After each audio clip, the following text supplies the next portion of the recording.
Informasi lain pemirsa, pencarian terhadap pendaki yang hilang di Gunung Slamet masih dilakukan. Upaya pencarian memasuki hari terakhir, bahkan melibatkan orang tua pendaki yang hilang. Ale, pulang Al! Pulang Ale! Inilah teriakan Dani Rusman, ayah pendaki muda asal Magelang, Syafiq Ridan Ali Razan yang hilang saat mendaki Gunung Slamet. Khalid, semangat! Semangat! Siap! Inilah setelah Dan ikut menyusuri hutan lereng Gunung Slamet bersama dengan tim SAR demi menemukan putra tercintanya. sungai lagi. Semangat, semangat!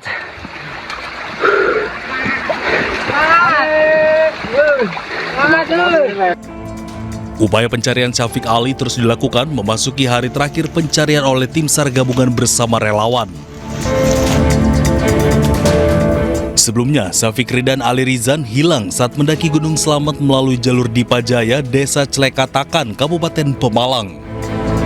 Saat itu, Syafiq Ali mendaki bersama Himawan Khoir Bahran. Keduanya hilang akibat tersesat saat mendaki.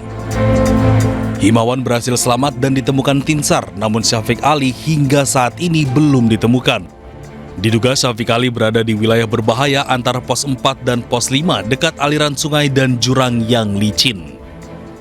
Tim Liputan iNews melaporkan. Informasi berikutnya pemirsa, jenazah pelatih Valencia Fernando Martin ditemukan di lokasi yang sama tempat ditemukan jenazah anak perempuannya. Kini tim SAR gabungan memperpanjang masa pencarian dua korban yang belum ditemukan yang kemungkinan terjebak dalam kapal.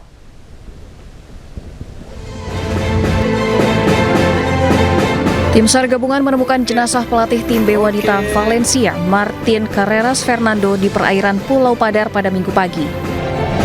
Jenazah pelatih Valencia Fernando Martin ditemukan di lokasi yang sama di antara perairan Pulau Serai dan Pulau Rinca, Nusa Tenggara Timur. Lokasi ditemukan jenazah anak perempuannya.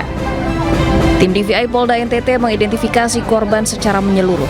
Meskipun data primer seperti sidik jari tidak dapat digunakan secara optimal akibat kondisi jenazah, tim DVI berhasil memperoleh kecocokan kuat pada sejumlah data sekunder, baik fisik maupun properti yang melekat pada korban. Kini jenazah berada di fasilitas kesehatan Labuan Bajo untuk penanganan lanjutan, sembari menunggu proses pemulangan ke negara asal. Sementara tim SAR gabungan memperpanjang pencarian dua korban yang belum ditemukan yang kemungkinan terjebak dalam kapal. Kemungkinan itu pasti ada, dalam artian karena kita tidak menemukan the bridge-nya, menemukan korbannya, orangnya kita tidak menemukan karena info awal adalah korban berada di dalam kamar dan tidak bisa dibuka, itu info yang awal. Begitu dengan adanya perubahan ini, kita tidak tahu namanya arus di bawah laut itu, begitu kita melihat ternyata korban dikeluarkan. Pada pencarian hari ke-11, 153 personel tim gabungan kembali ke lokasi pencarian dengan menurunkan ROV dan sonar untuk mendeteksi keberadaan KM Putri Sakinah di sekitar lokasi kejadian. KM Putri Sakinah tenggelam pada Jumat 26 Desember 2025. Kapal tersebut bermuatan 11 orang, 7 diantaranya selamat. Dari Labuan Bajo, Nusa Tenggara Timur, Joni Nura, iNews melaporkan. Salah satu alasan pelaku membunuh anak politikus PKS Cilegon karena tekanan ekonomi. Pelaku bangkrut akibat investasi kripto dan meminjam uang ratusan juta rupiah kepada bank serta pinjaman online. Untuk motif yang dilakukan oleh pelaku, ini adalah motif ekonomi karena pelaku ini terlilit hutang yang awalnya bersangkutan main saham kripto dengan modal bersama dengan tabungan istri senilai 400 juta rupiah. Kemudian setelah berhasil sampai dengan 4 miliar, ini rugi atau kalah. Sehingga pelaku ini meminjam duit dari Bank Mandiri 700 juta, dari koperasi 70 juta, dan pinjaman online 50 juta. Yang mana total dari 820 juta ini digunakan kembali untuk main kripto dan kalah kembali. Sedangkan yang bersangkutan itu memiliki riwayat cancer stadium 3 nasofasring, dapat dibuktikan dari handphone pelaku yang tiap minggu harus melakukan serangan pengobatan di rumah sakit S di daerah Semanggi, Jakarta, sehingga karena kebutuhan ekonomi memaksa pelaku untuk melakukan ini. Bisa sampai Ya, polisi mengungkap sosok pembunuh anak politisi PKS Kota Cilegon, Banten merupakan karyawan perusahaan ternama yang menyambi jadi pencuri. Pelaku ditangkap saat akan mencuri di rumah mewah milik mantan anggota DPRD Cilegon, Roisudin Sayuri. Ini dari atas kan? Yang satu dari atas. Ini bisa dari atas. Inilah detik-detik penangkapan HA, terduga pembunuh anak Dewan Pakar DPD PKS Kota Cilegon, Banten, Maman Suherman. HA ditangkap polisi dan warga saat kepergok mencuri di sebuah rumah mewah milik mantan anggota DPRD Cilegon, Roisudin Sayuri. Proses penangkapan HA berlangsung dramatis karena terduga pelaku bersembunyi di bawah mobil yang terparkir di garasi rumah Rois.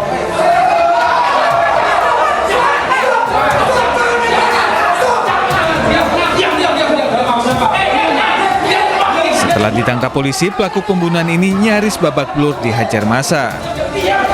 Sebelumnya, warga Palembang, Sumatera Selatan ini hendak membobol brankas di rumah yang terletak di lingkungan Pabuaran, Kelurahan Ciwedus, Kota Cilegon. Setelah diperiksa petugas, pelaku mengaku telah membunuh Muhammad Aksel Harman Miller, anak Dewan Pakar DPD PKS Kota Cilegon, yang ditemukan tewas berlumuran darah di rumah mewahnya pada 16 Desember 2025 lalu. Pelakunya spesialis curi rumah, curat ya, pencurian dengan pemberatan rumah yang dianggap kosong. Dan sasarannya rumah-rumah yang bagus. Ada kemungkinan tersangka lain pertama, Bang? Nggak ada ya. Aduh, God. Sudah, sementara itu ya. Siap, makasih, Bang. Nah, kemudian motifnya memang pencurian ya? Ya. Hingga saat ini, polisi masih melakukan pendalaman untuk mencari petunjuk lain yang berkaitan dengan kasus tersebut. Dari Serang, Banten, Mahesa Apriyadi, iNews melaporkan. Ya, sebelumnya pemirsa, geger pembunuhan bocah SD anak petinggi PKS yang ditemukan tewas dengan 22 luka di rumahnya di Cilegon, Banten. Polisi masih menyelidiki motif apakah murni perampokan atau ada unsur dendam.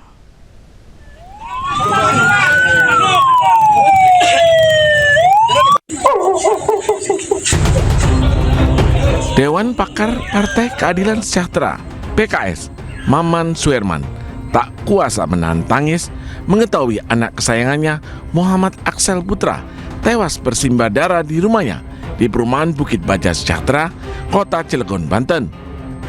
Sadis, bocah kelas 4 SD ini ditemukan penuh luka, tergeletak di lantai 2 rumahnya. Polisi mendapati ada 22 luka di tubuh bocah berusia 9 tahun ini. 19 diantaranya merupakan luka tusukan senjata tajam. Polisi mengerahkan anjing pelacak saat olah TKP. Jejak pelaku tercium di tembok rumah, diduga pelaku kabur dengan melompati tembok pagar rumah korban. Pembunuhan korban diketahui oleh sang kakak yang masih duduk di bangku SMP. Usai mendengar teriakannya. Saat kejadian, dalam rumah hanya ada korban dan kakaknya. Sementara seorang asisten rumah tangga yang biasa bekerja setengah hari sudah pulang. Polisi memeriksa rekaman CCTV dan meminta keterangan 8 orang saksi, termasuk kakak korban. Selain menunggu hasil autopsi jasad korban, polisi masih menyelidiki pelaku pembunuhan beserta motifnya, apa murni perampokan atau dendam. Dari Cilegon, Banten, Iskandar Nasution, iNews melaporkan.